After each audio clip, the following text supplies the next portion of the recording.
stay calm and trust the process. And, it was a blast. There were 20-plus family members. So that's what you have from Seltzer on that first start. And, going 6 innings, he's lined up for another start on the road. And, he's pitching for the Minnesota Twins. So he didn't factor into the decision on Tuesday in the 5-3 win over Milwaukee. He did only allow 3 hits over 6 innings, no walks, and 7 strikeouts. Okay? He did give up a triple to Yasmani Grandal in the second inning, but this was the kid's first start. Don't you think he was a little bit nervous probably? Yeah. Otherwise, he was impressive. He only threw 69 pitches in 6 innings. 53 were for strikes. The Twins have a couple days off. They said, okay, Phil Miller of the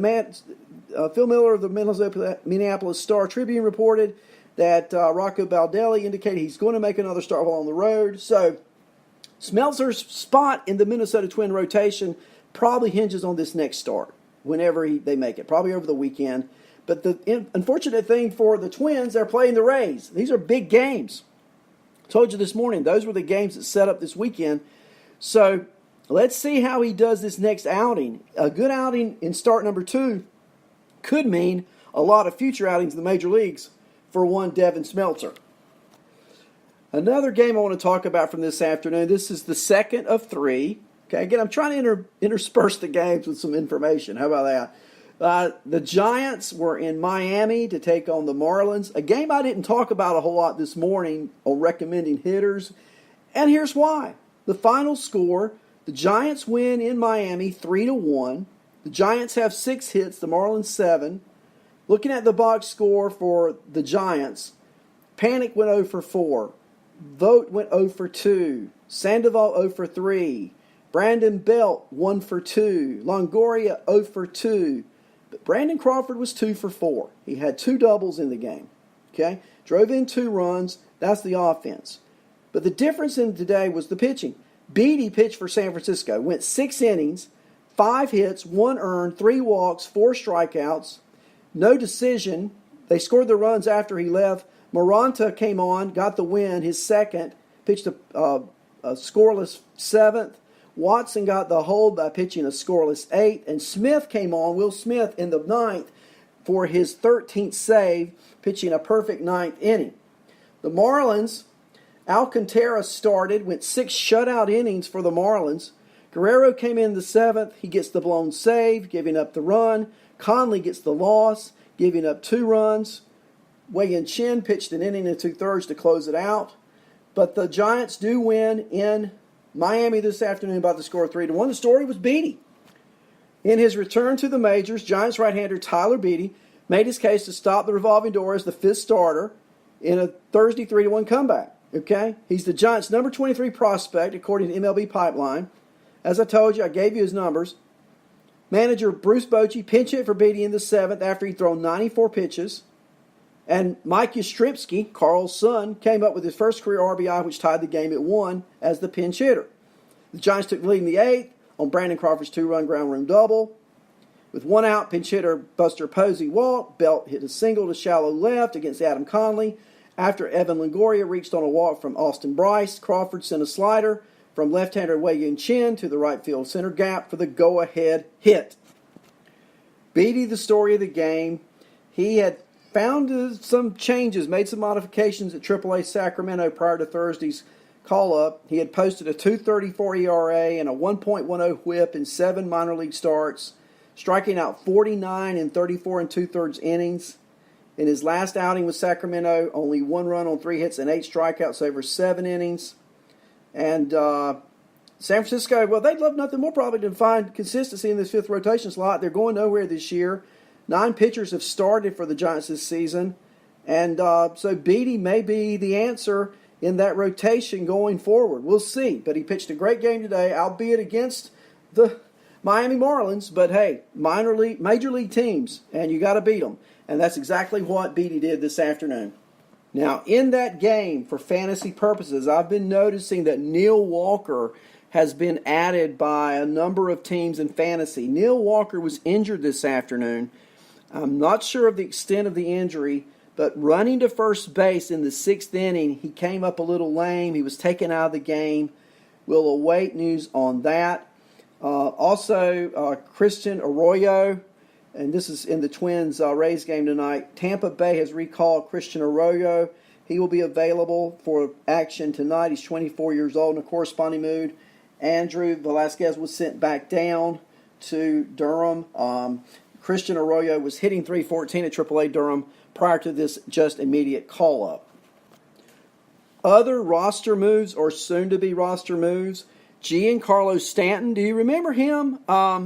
He was a former power hitting outfielder for the New York Yankees at some point, the distant future, or distant past rather. Somewhere in the near future, though, he may be back. Stanton ran sprints and hit in the cage yesterday. He's going to do more of that today. So he's getting closer to game action. Another Yankee player close to game action is Didi Gregorius. When asked Aaron Boone on when he could rejoin the Yankees, he was saying, quote, possibly sometime on the road trip, end of quote, which begins the early part of next week after the Red Sox series. So it could be that the lame and the restless, that being the Yankees, soon get back two very critical pieces of an offensive lineup in Giancarlo Stanton and in Didi Gregorius. Boone did go on to say that Didi Gregorius will be able to return once he plays 9 innings at shortstop in back-to-back games. So they're going to be playing Toronto and Cleveland next week. I fully expect Gregorius to be back for action in one or both of those series at shortstop for the Bronx Bombers. In other Yankee news, Yankees manager Aaron Boone confirmed that CC Sabathia, who had a sore knee, is on track to return Sunday and start against the Red Sox at Yankee Stadium. And I just this just came across a few minutes ago, the Marlins are calling the injury to Neil Walker a day-to-day situation. He's been diagnosed with a right quad strain. Okay, he'll require at least a couple of weeks of rest and rehab, probably headed for the 10-day injured list. And I told you earlier that he was injured running to first base. Martin Prado replaced him. Look for Prado to get some at-bats at first while Walker is out. Okay. In lineup considerations for tonight, we'll go through the schedule in just a moment. Ji-Man Choi is not in the Rays lineup Thursday against the Twins. The Rays are stacking their lineup with righties to counter Twins left-hander Martin Perez. Choi has struggled against lefties. I mean, it makes sense. 212 average and 33 at-bats. Brandon Lowe, he will slide in at first base and bat seventh. Now, Brandon Lau, excuse me. Now, Lau has had trouble against lefties as well, but that just tells you Lau's troubles are not as severe as Ji-Man Choi's, okay? So Lau will slide in at first and bat seventh in the series opener against the Minnesota Twins tonight at Tropicana Field. Also not in the lineup for the Rays tonight is Kevin Kiermaier. Kiermaier is going to get a rest. I told you this morning Guillermo Heredia is a player to own. He's hitting almost 500 in his career against Martin Perez. He's playing center field. He'll bat eighth against Martin Perez. I'm going to go ahead and predict Heredia is going to get a couple hits tonight against that starter if he stays in long enough. So Kiermaier is also on the pine tonight as Minnesota starts game one against the Rays at Tropicana. The Red Sox, their lineup's going to be a little different. Red Sox have placed, first of all, Hector Velasquez on the 10-day injured list with a lower back strain. Maybe just as well. His numbers aren't good. I hope he feels better, but he registered a rough 5.97 ERA in 34 2/3 innings. That's 7 starts and 11 relief appearances this season with the Red Sox. He'll take this time probably to get his back straightened out and his mind straightened out as well. Michael Chavez is out of the lineup tonight against the Yankees. Eduardo Nunez will play second base, and Steve Pearce will start at first base against J.A. Happ. He has impressive numbers overall, but did go 0 for 5 with 2 strikeouts and Wendy's loss to the Indians. So he'll get a day rest to get it back together. In other player news, Cargo. Yeah, remember Cargo? Colorado Rocky, great. Not so much with his last appearance in the American League. Okay, with Cleveland, remember that? Well, he's been re-signed, this time by the Chicago Cubs. Chappie, gotta love it. Got you another outfielder. The Cubs have signed Carlos Gonzalez to a minor league contract. Cargo was released by the Indians after hitting a robust 210 with 2 home runs, 7 RBIs, and 33 strikeouts over 117 plate appearances to open this season. He's always been, if anything, an average hitter away from Coors Field. He's 33 years old, and I just wonder how much is left in that gas tank. I really do. He'll report to AAA Iowa. He could join the Cubs as a left-handed bench bat. I don't see this as a major or significant fantasy move, but he has signed with the Chicago Cubs, and we'll see how that goes. How about the Cardinals' catching situation? Yadi Molina, he remained out of the lineup on Thursday. Told you a few minutes ago the Cardinals won 5-3. Matt Weeder started at catcher. He batted 6th. He hit a home run off Phillies right-hander Jared Eichhoff. This is the second day in a row that Molina is sitting out with a bruised right hand. I'm wondering whether he will go on the IL or not. Okay? We'll see. Another possible injury. How about Edwin Diaz? Last night, I told you this morning, he got just mauled by the Dodgers in the 9th inning. The Mets came into the 9th with a lead, more than one run, okay? Multiple run lead in the 9th inning. Edwin Diaz blew the save, took the loss, gave up 4 runs in the 9th to the Dodgers. Yeah, the Mets led by 3 runs, guys, and the Dodgers scored 4 in the bottom of the 9th. The only out he recorded came in on the game-winning sacrifice fly. Working with a 3-run lead, he gave up 2 homers and 2 doubles to start the 9th inning. He also had an intentional walk and an infield single. So, now, he did have a little bad luck. The shortstop Ahmed Rosario had a slow grounder hit up the middle that he should have fielded, made out. He didn't, but it may not have mattered. His velocity is down, okay? It has come back of late, but it's still down from where it was. And he's never looked this bad, really. So, maybe this is just an isolated incident. Just keep your eye on Edwin Diaz. When I see a relief pitcher blow up this much, this quickly, I'm always concerned that there's some kind of injury that we don't know about. So just keep your eye on that one, okay? How about Aaron Nola today, or last night? Aaron Nola, he seems to be back on track. 1-run baseball over the Cardinals on Wednesday. Maybe he's got his stuff back together. He's 6-0. His ERA is bloated at 4.18, but he's clearly heading the right direction, and it looks like the Phillies are too. I got to talk just a little bit more about my boy Lourdes Gurriel, okay? Loving what Lourdes Gurriel is doing since his recall to the major leagues. He clubbed his 4th homer going 2 for 6 in a 4-3 loss at Tampa Bay last night. He has just been crushing the ball, the 25-year-old has been. And where's he going this weekend?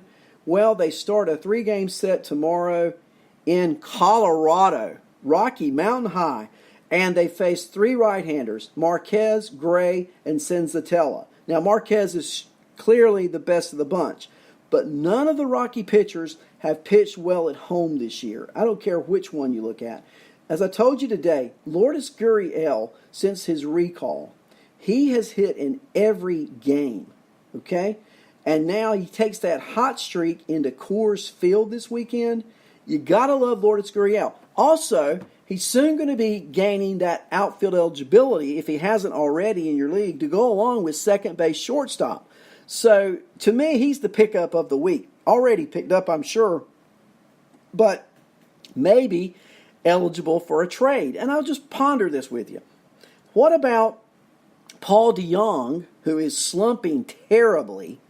And remember, this is the history with DeJong. Last year, people fell in love with him at the beginning of the season because he was hot. Well, same thing this year. Where did he finish last year? Around 245. And he will again this year. Okay? Baseball cards are the best indicator of what's going to happen in the future. Paul DeJong is not a 300 hitter. He's not a 290 hitter. He's not even a 275 hitter. Lourdes Gurriel is. He is. He has that great potential. Quick bat, switch hitter, plays multiple positions. If you're wanting Paul DeJong, maybe you could get him for Lourdes Gurriel or vice versa.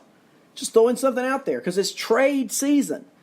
And you got to look for value. I personally like Lourdes Gurriel. If I'm a Paul DeJong owner, I'm offering him for Lourdes Gurriel. See how it goes. Plus, it's sort of like I said with Mallex Smith earlier. Toronto's not going anywhere this year. They're just going to let these young kids play and get better and get better. And that's what's going to happen to Lourdes Gurriel. So, maybe it's not Paul DeJong. Maybe it's another player of comparable ability. But if you can get Lourdes Gurriel, Get him!